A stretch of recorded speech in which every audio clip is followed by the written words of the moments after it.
Maslow6, and today we're very pleased to have visiting from Bordeaux Michael Affatato of Chateau La Gatte. Welcome. Thank you very much, Keri. Happy to be here. Cheers. Happy to be back in New York and to see how beautiful the store is looking. What can I tell you? We just finished... Tell us a little bit about Chateau La Gatte to start. Yes, sure.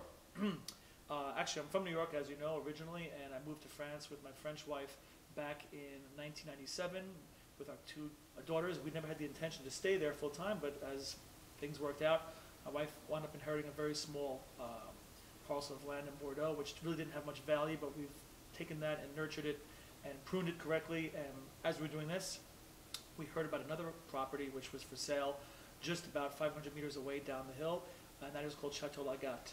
La Gatte exists since 1646 exactly. We know the exact date because it's engraved on one of the floor tiles in our back kitchen. So it's 364 years old this year. And it's always been... With a bit of a colorful history. With a bit of a colorful history, yes. Actually, it was built for the Marquis de la Tour de Pin's mistress. And then it was pillaged many times during the Revolution. It changed hands. 20th century, it was actually a prostitution house, believe it or not. We thought this was a joke when we first moved in, but we were quickly corrected that it was not a joke. It actually was closed in 1979 by the police. So when we took it over in 2004, the chateau was in great need of renovation and just general cleanup. We're still doing it. We're almost finished. And today we're in a fully functional bed and breakfast under the auspices of Gîtes de France, which is the largest lodging enterprise in France. And so we do bed and breakfast there, but our principal activity is still the wine production. Fortunately for us, when we moved in, the previous owner took very good care of the vineyards since he's had it, and that would have been in the early 1970s when he started to replant the vineyards slowly, year after year. We're looking at tell us a little bit about those different vineyards, yes, because you have several different ones. Overall, there's 13 hectares or 28 acres approximately.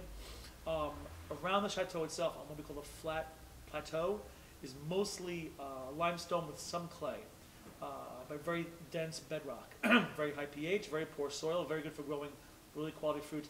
Behind the house, raised up a bit, is a lieu-dit or site name called La Butte. B-U-T-T-E, and that is a parcel that was replanted by the previous owner's mother in 1958. So really old vine parcels, and that we make one product from on its own. It's a single vineyard.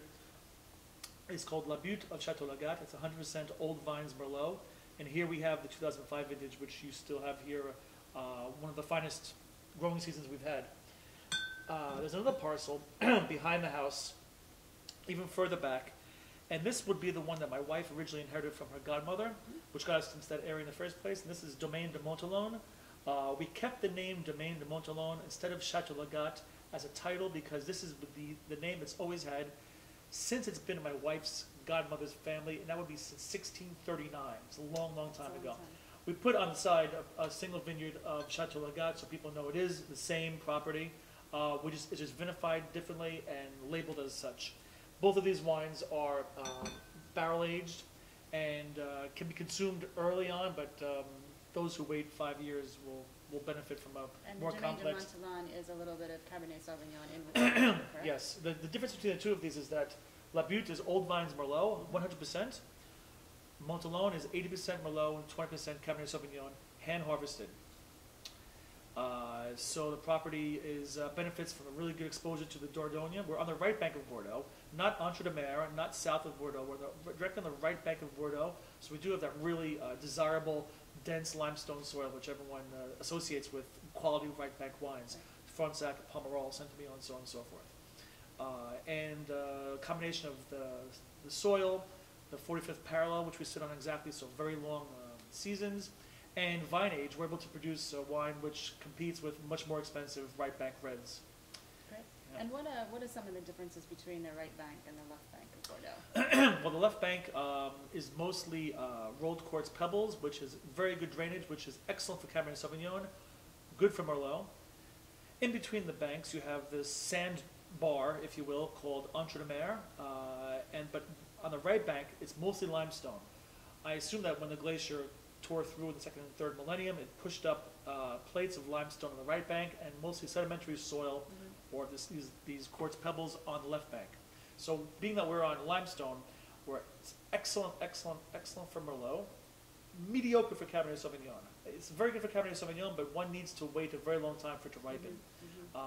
Which can be dangerous. Which can be dangerous, exactly. Depending on the vintage. A lot of people, yes, a lot of growers have pulled out their Cabernet Sauvignon years ago and just reinforced that with more Merlot to make picking easier.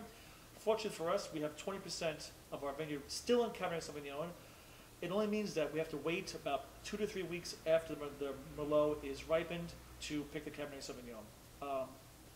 Even if 3 weeks are required, 3 weeks it's going to be. So the harvest for us, a small property of only 13 hectares, could take up to 1 month to produce. We pick the Merlot, vinify it, and then when the acidity drops and sugars rise for the Cabernet, it gets picked as well.